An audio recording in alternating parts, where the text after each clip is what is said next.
शांति। आज 14 सितंबर 2024 के बाबा के अनमोल मधुर महावाक्य सुनेंगे। आज के बाबा की मुरली धारणा युक्त मुरली है।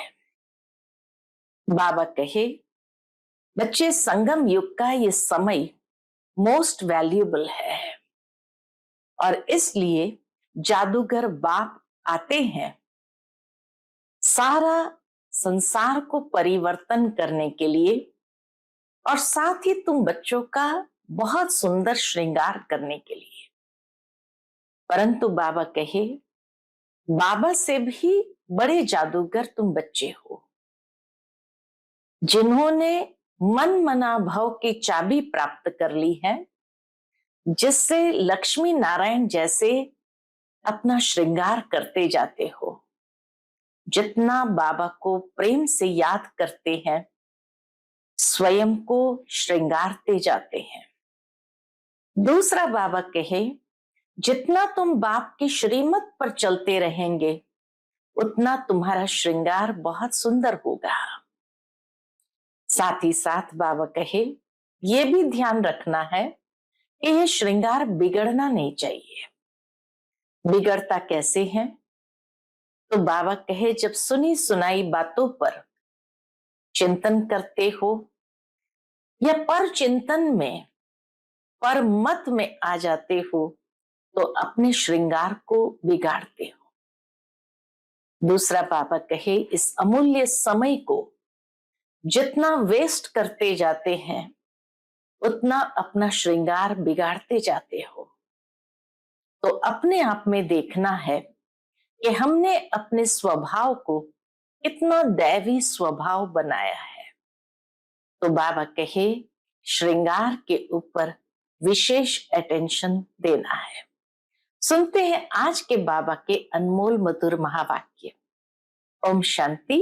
मीठे बच्चे, बाप की श्रीमत पर चलकर अपना श्रृंगार करो। पर चिंतन से अपना श्रृंगार मत बिगाड़ो, टाइम वेस्ट न करो। आज की मुरली से प्रश्न है, तुम बच्चे बाप से भी तीखे जादूगर हो, कैसे? उत्तर, यहां बैठे बैठे तुम इन लक्ष्मी नारायण जैसा अपना श्रृंगार कर रहे हो। यहां बैठे अपने आप को चेंज कर रहे हो, यह भी जादूगरी है। सिर्फ अलफ को याद करने से तुम्हारा श्रृंगार हो जाता है। कोई हाथ पांव चलाने की भी बात नहीं, सिर्फ विचार की बात है। योग से तुम साफ, स्वच्छ और शोभनिक बन जाते हो। तुम्हारी आत्मा और शरीर कंचन बन जाता है। यह भी कमाल है ना? दोनों ही कंचन बन जाता तो बाबा के यह भी कमाल है ना। ओम शांति। रूहानी जादूगर बैठ रूहानी बच्चों को, जो बाप से भी तीखे जादूगर है, उन्हों को समझाते हैं। हमेशा कोई भी पिता की भावना यही रहती है कि मेरे बच्चे मेरे से भी आगे बढ़े। तो आज बाबा भी कहे, बाबा तो जादूगर है, लेकिन तुम बाबा से भी तीखे जादूगर हो। तुम यहाँ क्या कर रहे हो? कैसे तीखे जादूगर है? तो बाबा कहे, तुम यहाँ क्या कर रहे हो? यहाँ बैठे बैठे कोई चुरपुर नहीं। बाप अथवा साजन सजनियों को युक्ति बता रहे हैं। क्या युक्ति बता रहे हैं? साजन कहते हैं, यहां बैठे तुम क्या करते हो? अपने को तुम ऐसे लक्ष्मी नारायण मिसल श्रृंगार रहे हो। कोई समझेंगे? बैठे हैं यहाँ साइलेंस में, तो बाबा कहे, कोई समझेंगे कि सचमुच ये श्रृंगार कर रहे हैं? तुम यहाँ सब बैठे हो, फिर नंबरवार पुरुषार्थ अनुसार तो हो ही ना। बाप कहते हैं, ऐसे श्रृंगारे हुए बनना है। तुम्हारी एम ऑब्जेक्ट ही यह है, भविष्य अमरपुरी के लिए। यहां बैठे हुए तुम क्या कर रहे हो? पैराडाइज के श्रृंगार के लिए पुरुषार्थ कर रहे हो। इसको क्या कहे? यहां बैठे हुए अपने को चेंज कर रहे हो। उठते बैठते चलते बाप ने एक मन मना भव की चाबी दे दी है। उठते बैठते चलते बाप ने एक मन मना भव की चाबी दे दी है। बस एक सिवाय इसके और कोई भी फालतू बातें सुन सुनाकर टाइम वेस्ट मत करो।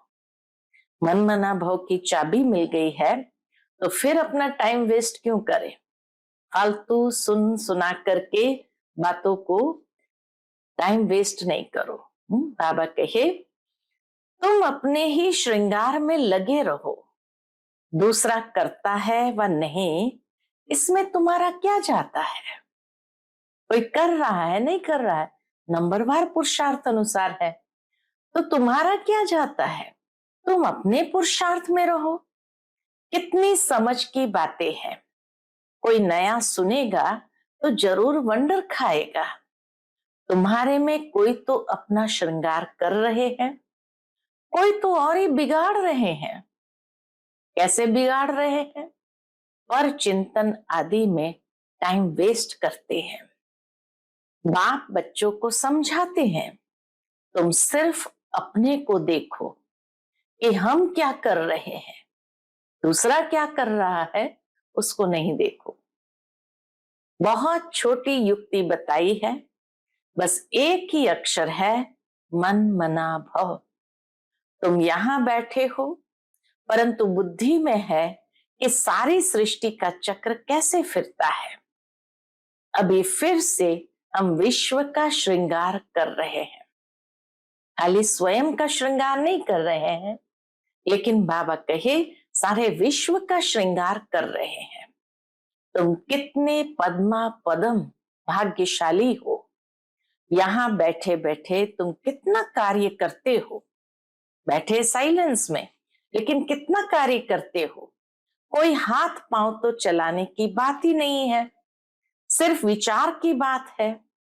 तुम कहेंगे हम यहां बैठे ऊंचते ऊंच विश्व का श्रृंगार कर रहे हैं। मन मना भव का मंत्र कितना ऊंच है। इस योग से ही तुम्हारे पाप भस्म होते जाएंगे और तुम साफ बनते बनते फिर कितने शोभनीक हो जाएंगे। अभी आत्मा पतित है तो शरीर की भी हालत देखो क्या हो गई है। अब तुम्हारी आत्मा और काया कंचन बन जाएगी। ये कमाल है ना। तो ऐसा अपना श्रृंगार करना है, ऐसा अपना श्रृंगार करना है जो शरीर और आत्मा दोनों ही कंचन बन जाए। दैवी गुण भी धारण करने हैं। बाप सभी को एक ही रास्ता बताते हैं, अलफ बे। सिर्फ अलफ की बात है। बाप को याद करते रहो तो तुम्हारा श्रृंगार सारा बदल जाएगा। बाप से भी तुम बड़े जादूगर हो। तुमको युक्ति बताते हैं कि ऐसा ऐसा करने से तुम्हारा श्रृंगार बन जाएगा। अपना श्रृंगार न करने से तुम मुफ्त अपने को नुकसान पहुंचाते हो। इतना तो समझते हो हम भक्ति मार्ग में क्या क्या करते थे। सारा श्रृंगार ही बिगाड़ कर क्या बन गए हो। अब एक ही अक्षर से बाप की याद से तुम्हारा श्रृंगार होता है। बच्चों को कितना अच्छी रीति समझाकर फ्रेश करते हैं। यहां बैठे तुम क्या करते हो? याद की यात्रा में बैठे हो। अगर कोई का ख्याल और तरफ होगा तो श्रृंगार थोड़ी होगा। तुम श्रृंगारे हो तो फिर औरों को भी रास्ता बताना है। जितना ज्यादा श्रृंगारे हो तो बाबा कहे औरों को भी रास्ता बताना है। बाप आते ही है ऐसा श्रृंगार बनाने। कमाल शिव बाबा आपकी। बच्चे भी क्या कहते हैं? कमाल शिव बाबा आपकी। आप हमारा कितना श्रृंगार करते हो। उठते बैठते चलते हमको अपना श्रृंगार करना है। कोई तो अपना श्रृंगार कर फिर दूसरों का भी करते हैं, कोई तो अपना भी श्रृंगार नहीं करते तो दूसरे का भी श्रृंगार बिगाड़ते रहते हैं। फालतू बातें सुनाकर उनकी अवस्था को भी नीचे गिरा देते हैं, खुद भी श्रृंगार से रह जाते हैं तो दूसरे को भी राह देते हैं। तो अच्छी रीति सोच विचार करो, बाबा कैसे कैसे युक्ति बताते हैं। भक्ति मार्ग के शास्त्र पढ़ने से ये युक्तियां नहीं आती है, शास्त्र तो है भक्ति मार्ग के। तुमको कहते हैं तुम क्यों शास्त्र को नहीं मानते हो? बोलो हम तो सब मानते हैं, आधा कल भक्ति की है, शास्त्र पढ़ते हैं तो कौन नहीं मानेंगे। रात और दिन होते हैं तो जरूर दोनों को मानेंगे ना। यह है बेहद का दिन और रात। बाप कहते हैं मीठे बच्चों तुम अपना श्रृंगार करो। कितना प्यार से बाबा कहते मीठे बच्चों तुम अपना श्रृंगार करो, टाइम वेस्ट मत करो, टाइम बहुत थोड़ा है, तुम्हारी बड़ी विशाल बुद्धि चाहिए, आपस में बहुत प्रेम होना चाहिए, टाइम वेस्ट नहीं करना चाहिए क्योंकि तुम्हारा टाइम तो बहुत वैल्यूएबल है। कौड़ी से हीरे जैसे तुम बनते हो, मुफ्त में इतना थोड़ी सुन रहे हो, कोई कथा है क्या? बाप अक्षर ही एक सुनाते हैं। बड़े बड़े आदमियों को जास्ती बात थोड़ी करनी चाहिए, बाप तो सेकंड में जीवन मुक्ति का रास्ता बताते हैं। यह है ही उच्च श्रृंगार वाले, तब तो उन्हों के ही चित्र है जिनको बहुत पूछते रहते हैं। बाबा कहे तब तो उन्हों के ही चित्र है जिनको बहुत पूछते रहते हैं। जितना बड़ा आदमी होगा उतना बड़ा मंदिर बनाएगा, बड़ा श्रृंगार करेंगे। आगे तो देवताओं के चित्र पर हीरे का हार पहनाते थे। बाबा को तो अनुभव है ना, बाबा ने खुद हीरे का हार बनाया था लक्ष्मी नारायण के लिए। वास्तव में तो उन्हों जैसी यहाँ पहरवाइश कोई बना न सके। बाबा कहे वास्तव में तो उन्हों जैसी यहाँ पहरवाइश कोई बना न सके। अभी तुम बना रहे हो नंबरवार पुरुषार्थ अनुसार। तो बाप समझाते हैं बच्चे टाइम वेस्ट न अपना करो न औरों का करो, टाइम वेस्ट न अपना करो न औरों का करो। बाप युक्ति बहुत सहज बताते हैं। मुझे याद करो तो पाप मिट जाए, याद बिगर इतना श्रृंगार हो न सके। तुम यह बनने वाले हो ना, दैवी स्वभाव धारण करना है, इसमें कहने की भी दरकार नहीं, परंतु पत्थर बुद्धि होने कारण सब समझाना पड़ता है। 1 सेकंड की बात है। बाप कहते हैं मीठे मीठे बच्चों तुमने अपने बाप को भूलने से कितना श्रृंगार बिगाड़ दिया है। बाप तो कहते हैं चलते फिरते श्रृंगार करते रहो, परंतु माया भी कम नहीं है। कोई कोई लिखते हैं, कोई कोई बाबा को पत्र लिखते हैं, बाबा आपकी माया बहुत तंग करती है। अरे हमारी माया कहाँ है? बाबा कहे हमारी माया कहाँ है, यह तो खेल है ना, मैं तो तुमको माया से छुड़ाने आया हूं, मेरी माया फिर कहाँ की? बाबा कहे मेरी माया फिर काहे की? इस समय पूरा ही इनका राज्य है, माया का ही राज्य है। जैसे इस रात और दिन में फर्क नहीं हो सकता, यह फिर है बेहद की रात और दिन, इसमें 1 सेकंड का भी फर्क नहीं हो सकता है। अभी तुम बच्चे नंबरवार पुरुषार्थ अनुसार ऐसा श्रृंगार कर रहे हो। बाप कहते हैं चक्रवर्ती राजा बनना है तो चक्र फिराते रहो, बल गृहस्थ व्यवहार में रहो, इसमें सारा बुद्धि से काम लेना है। आत्मा में ही मन बुद्धि है, आत्मा में ही मन बुद्धि है। यहां तुमको बाहर का गोरख धंधा कुछ भी नहीं है। मधुबन में आते हैं तो बाहर का गोरख धंधा कुछ भी नहीं है। यहाँ आते ही हो तुम अपने को श्रृंगारने और रिफ्रेश होने। मधुबन में क्यों आते हैं? बाबा कहे यहाँ आते ही हो तुम अपने को श्रृंगारने, रिफ्रेश होने। बाप पढ़ाते तो सबको एक ही जैसा है। यहाँ बाबा पास आते हैं नई नई पॉइंट्स सन्मुख सुनने, फिर घर में जाते हैं तो जो सुना है वो बाहर निकल जाता है। यहां से गए कि बाबा कहे जो कुछ सुना है वो बाहर निकल जाता है। यहां से बाहर निकलने से ही झोली छांट लेते हैं। जो सुना उस पर मनन चिंतन नहीं करते हैं। तुम्हारे लिए तो यहाँ एकांत की जगह बहुत है। बाहर में तो खटमल फिरते रहते हैं, अर्थात जो अनेक रीति से कमजोरियां वार करती रहती है, एक दो का खून करते पीते रहते हैं। तो बाप बच्चों को समझाते हैं। क्या समझाते हैं? यह तुम्हारा टाइम मोस्ट वैल्यूएबल है, इसको तुम वेस्ट मत करो। अपने को श्रृंगारने की बहुत युक्तियां मिली है। मैं सबका उद्धार करने आता हूं। मैं आया हूं तुमको विश्व की बादशाही देने। तो अब मुझे याद करो, टाइम वेस्ट मत करो। काम काज करते भी बाप को याद करते रहो। इतने ढेर सब आत्माएं आशिक है एक परमपिता परमात्मा माशुक की। वह सब जिस्मानी कथाएं आदि तो तुम बहुत सुनते हो। अब बाप कहते हैं वह सब भूल जाओ।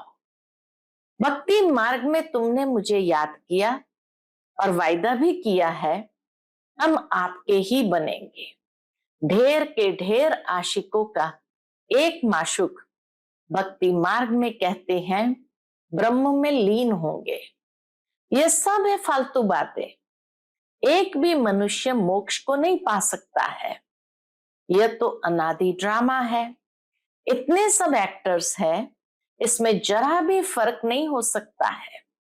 बाप कहते सिर्फ एक अलफ को याद करो तो तुम्हारा ये श्रृंगार हो जाएगा, तो तुम्हारा ये श्रृंगार हो जाएगा।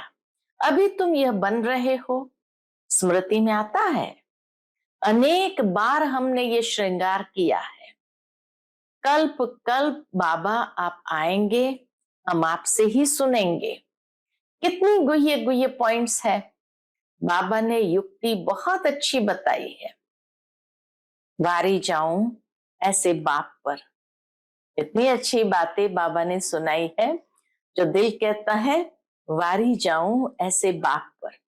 आशिक माशुक भी सब एक जैसे नहीं होते। यह तो सभी आत्माओं का एक ही माशुक है। जिस्मानी कोई बात नहीं, परंतु तुम्हें संगम युग पर ही बाप से ये युक्ति मिलती है। कहां भी तुम जाओ, खाओ पियो घूमो फिरो नौकरी करो, अपना श्रृंगार करते रहो। सब कुछ करो लेकिन बाबा कहे अटेंशन रहे, अपना श्रृंगार हमें खुद करना है। आत्माएं सब एक माशुक की आशिक है, बस उनको ही याद करते रहो। कोई कोई बच्चे कहते हैं हम तो 24 घंटे याद करते रहते हैं, परंतु सदैव तो कोई कर नहीं सकते। ब्रह्मा बाबा भी अपने अनुभव से कहते हैं सदैव तो कोई कर नहीं सकते। बहुत में बहुत 2-2.5 घंटे तक जास्ती अगर लिखे तो बाबा मानता नहीं। दूसरे को स्मृति दिलाते नहीं तो कैसे समझे तुम याद करते हो? क्या कोई डिफिकल्ट बात है? पूछते बाबा, क्या कोई डिफिकल्ट बात है? कोई इसमें खर्चा है? कुछ भी नहीं। बस बाबा को याद करते रहो तो तुम्हारे पाप कट जाए। दैवी गुण भी धारण करने हैं। पतित कोई शांति धाम व सुख धाम में जा न सके। बाप बच्चों को कहते हैं, अपने को आत्मा भाई भाई समझो। 84 जन्मों का पाठ अभी पूरा होता है। यह पुराना चोला छोड़ने का है। ड्रामा देखो कैसा बना हुआ है। तुम जानते हो, नंबरवार पुरुषार्थ अनुसार दुनिया में तो कोई कुछ भी नहीं समझते। हर एक अपने से पूछे कि हम बाप की मत पर चलते हैं। चलेंगे तो श्रृंगार भी अच्छा होगा। एक दो को उल्टी बातें सुनाकर अथवा सुनकर अपना श्रृंगार भी बिगाड़ देते हैं, तो दूसरे का भी बिगाड़ देते हैं। बच्चों को तो इसी धुन में लगा रहना है कि हम ऐसे श्रृंगारधारी कैसे बने। बाकी तो जो कुछ है वह ठीक है, सिर्फ पेट के लिए रोटी आराम से मिले। वास्तव में पेट जास्ती नहीं खाता। बल तुम सन्यासी हो परंतु राजयोगी हो, न बहुत ऊंचा न नीचा। खाओ भल परंतु ज्यादा हिर न जाओ, यानी कोई चीज की आदत न पड़ जाए। यही एक दो को याद दिलाओ। शिव बाबा याद है, वर्षा याद है, विश्व की बादशाही का श्रृंगार याद है। विचार करो, यहां बैठे बैठे तुम्हारी क्या कमाई है। इस कमाई से अपार सुख मिलना है। बाबा कहे, इस कमाई से अपार सुख मिलना है। सिर्फ याद की यात्रा से और कोई तकलीफ नहीं। भक्ति मार्ग में मनुष्य कितने धक्के खाते हैं। अभी बाप आए हैं श्रृंगारने, तो अपना अच्छी रीति ख्याल करो। भूलो मत, माया भुला देती है, फिर टाइम बहुत वेस्ट करते हैं। तुम्हारा तो ये बहुत वैल्यूएबल टाइम है। पढ़ाई की मेहनत से मनुष्य क्या से क्या बन जाते हैं। दुनिया में भी कोई पढ़ाई की मेहनत करते तो क्या से क्या बन जाते हैं। बाबा तुमको और कोई तकलीफ नहीं देते हैं, सिर्फ कहते हैं मुझे याद करो। कोई भी किताब आदि उठाने की दरकार नहीं। बाबा कोई किताब उठाता है क्या? बाप कहते हैं मैं आकर इस प्रजापिता ब्रह्मा द्वारा एडॉप्ट करता हूं। प्रजापिता है ना, तो इतने कुवंशावली प्रजा कैसे होगी। बच्चे एडॉप्ट होते हैं, वर्षा बाप से मिलना है। बाप ब्रह्मा द्वारा एडॉप्ट करते हैं, इसलिए उनको माता पिता कहा जाता है। ब्रह्मा माँ और शिव बाप, तो इसलिए उनको माता पिता कहा जाता है। यह भी तुम जानते हो, बाप का आना बड़ा एक्यूरेट है। एक्यूरेट टाइम पर आते हैं, एक्यूरेट टाइम पर जाएंगे। दुनिया की बदली तो होनी ही है। अभी बाप तुम बच्चों को कितनी अकल देते हैं। बाप की मत पर चलना है। स्टूडेंट जो पढ़ते हैं वही बुद्धि में चलना है।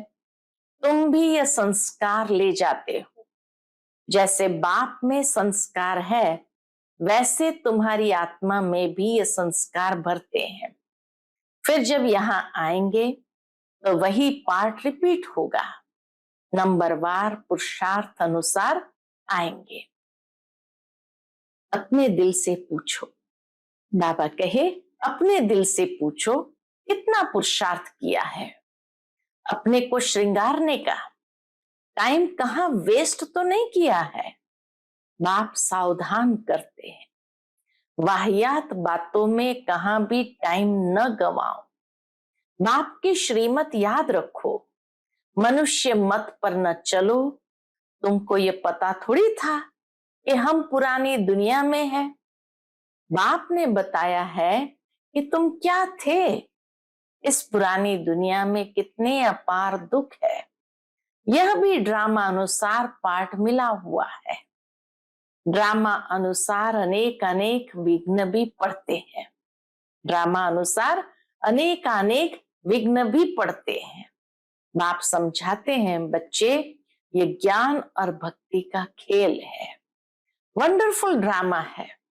इतनी छोटी आत्मा में सारा पाठ अविनाशी भरा हुआ है जो बजाती ही रहती है। अच्छा, मीठे मीठे सिक्के लदे बच्चों प्रति माता पिता बाप दादा का याद प्यार और गुड मॉर्निंग। रूहानी बाप की रूहानी बच्चों को नमस्ते। हम सभी रूहानी बच्चों की रूहानी माता पिता बाप दादा को याद प्यार, गुड मॉर्निंग और नमस्ते नमस्ते। शुक्रिया बाबा, शुक्रिया। आज की मुरली से धारणा के लिए मुख्य सार है, पहली पॉइंट, दूसरी सब बातों को छोड़ इसी धुन में रहना है कि हम लक्ष्मी नारायण जैसा श्रृंगारधारी कैसे बने। दूसरी पॉइंट, अपने से पूछना है कि पहली बात, हम श्रीमत पर चलकर मन मना भाव की चाबी से अपना श्रृंगार ठीक कर रहे हैं। दूसरी बात, उल्टी सुलटी बातें सुनकर व सुनाकर श्रृंगार बिगाड़ते तो नहीं है। तीसरी बात, आपस में प्रेम से रहते हैं, अपना वैल्यूएबल टाइम कहीं पर वेस्ट तो नहीं करते हैं। चौथी बात, दैवी स्वभाव धारण किया है। आज का बाप दादा का मधुर वरदान हम बच्चों के प्रति है, व्यर्थ संकल्पों के कारण को जानकर उन्हें समाप्त करने वाले समाधान स्वरूप भव। व्यर्थ संकल्पों के कारण को जानकर उन्हें समाप्त करने वाले समाधान स्वरूप भव। व्यर्थ संकल्प उत्पन्न होने के मुख्य दो कारण हैं। कौन से? पहला अभिमान, दूसरा अपमान। मेरे को कम क्यों, मेरा भी ये पद होना चाहिए, मेरे को भी आगे करना चाहिए, तो इसमें या तो अपना अपमान समझते हो या फिर अभिमान में आते हो। नाम में, मान में, शान में आगे आने में, सेवा में अभिमान या अपमान महसूस करना, यही व्यर्थ संकल्पों का कारण है। इस कारण को जानकर निवारण करना ही समाधान स्वरूप बनना है। आज का स्लोगन है, साइलेंस की शक्ति द्वारा स्वीट होम की यात्रा करना बहुत सहज है। साइलेंस की शक्ति द्वारा स्वीट होम की यात्रा करना बहुत सहज है। अच्छा, ओम शांति।